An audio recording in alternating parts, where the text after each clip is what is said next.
राम राम भाई, कैसे हो सब।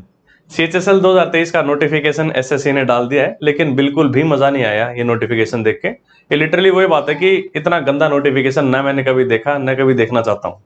देख लेते हैं फटाफट क्या कुछ चीजें हैं यहाँ पे। भाई 9 मई से लेके आप 8 जून तक इनका फॉर्म भर सकते हो CHSL का। और जो सबसे खराब चीज है इस नोटिफिकेशन की वो यहीं पे है, स्टार्टिंग में आपको ऊपर मिल जाएगी कि भाई tentative vacancies there are approximately 1600 vacancies.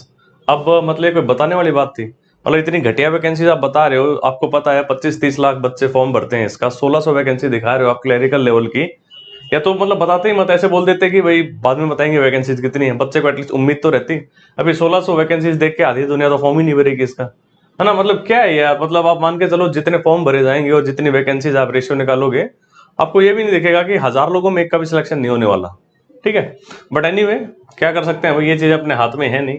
बस प्रे कर सकते हैं कि भाई आगे इनका थोड़ा सा वैकेंसीज जो है इंक्रीज हो जाए। ठीक है, उसके बाद एज लिमिट की बात करें तो इन्होंने 1/8/2023 रखा है, बिल्कुल वैसा ही जैसा कि CGL 2023 के अंदर रखा था। ठीक है, तो यहाँ पे भी कोई चेंज नहीं है। और आपको पता है CHSL का फॉर्म भरने के लिए आपके पास सिर्फ 12th होनी चाहिए। ठीक है, 12वीं वाले बच्चे इसका फॉर्म भर सकते हैं। और इसके अंदर भी अगर मैं बात करूं तो अगर आपके पास 12th में साइंस साइड थी तो ही आप जो है इस डाटा एंट्री ऑपरेटर पोस्ट के लिए, जो कि ग्रेड ए की पोस्ट है, CAG के अंदर controller and auditor general, CAG के अंदर जो DEO की पोस्ट है उसके लिए आप तभी एलिजिबल हो अगर आपके पास 12वीं क्लास में साइंस साइड थी, साइंस स्ट्रीम से अगर आपकी 12th हुई है तो। ठीक है, अगर साइंस स्ट्रीम से नहीं हुई है तो बाकी सारी पोस्ट के लिए आप यहाँ पे एलिजिबल हो। ठीक है, उसके बाद भाई वही सब चीजें हैं जो कि पहले हुआ करती थी। आपका प्रीलिम्स क्वालिफाइंग नेचर का होगा और मेंस के ही यहाँ पे नंबर जुड़ेंगे।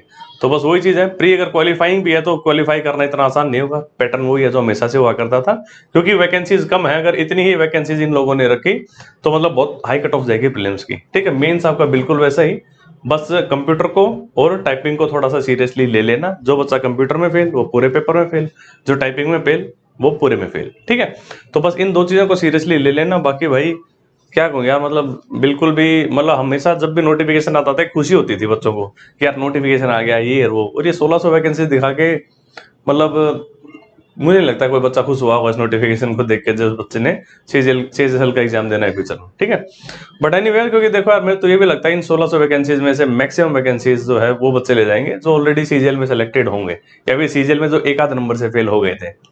जो प्योर CHSL का कैंडिडेट होगा ना, जो CGL का फॉर्म भरने के लिए एलिजिबल नहीं है, मुझे नहीं लगता उनमें से कोई मतलब बहुत ज्यादा बच्चे होने वाले हैं जो इनका में यहाँ पे सिलेक्शन ले लेगा। ठीक है, बट एनीवे आपके हाथ में है, मेहनत करना। CHSL देखो किसी का भी सपना नहीं होता।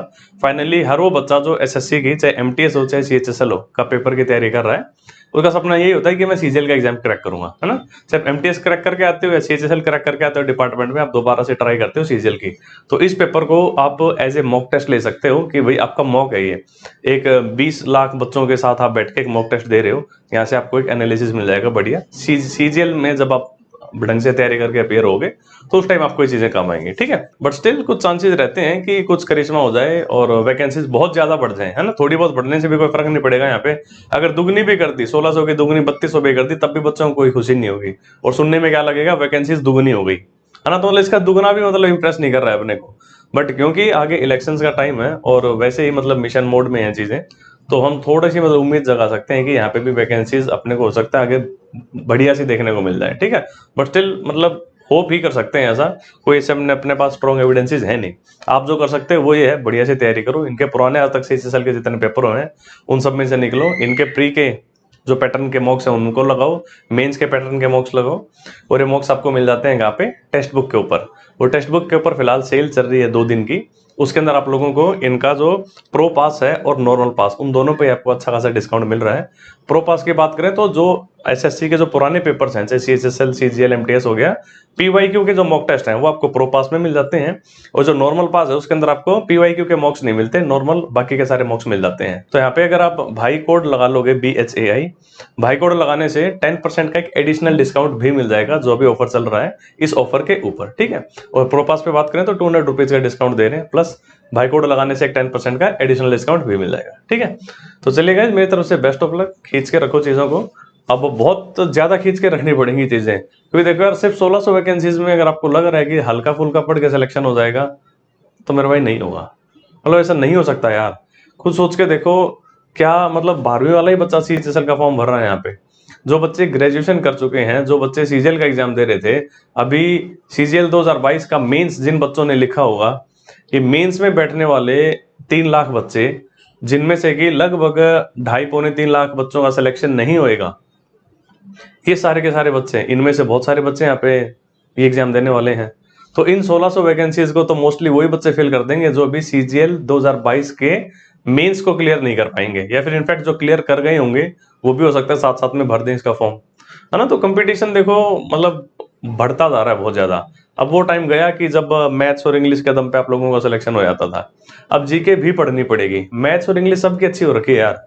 मैथ्स में जो कोई टॉपर है वो भी 29-30 सवाल सही कर देता है, और जो एक नॉर्मल बंदा है जो टॉपर नहीं है, जिसकी रैंक 2-2.5-3 हजार तक आती है, वो भी 28-29-30 सवाल सही कर देता है मैथ्स में।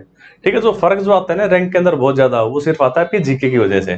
तो जीके को अगर आप सीरियसली ले लेते हो मैथ्स और इंग्लिश के अलावा, ठीक है, मैथ्स और इंग्लिश में सेचुरेशन लाने के बाद जब आप जीके को सीरियसली लोगे तो उससे ही आपका जो है स्कोर बढ़ेगा और आपकी रैंक बेटर आएगी। बाकी भाई हर साल वैकेंसी जाती रहेंगी। जिन बच्चों का सिलेक्शन होना होता है वो बच्चे तैयारी करके सिलेक्शन नहीं लेते हैं।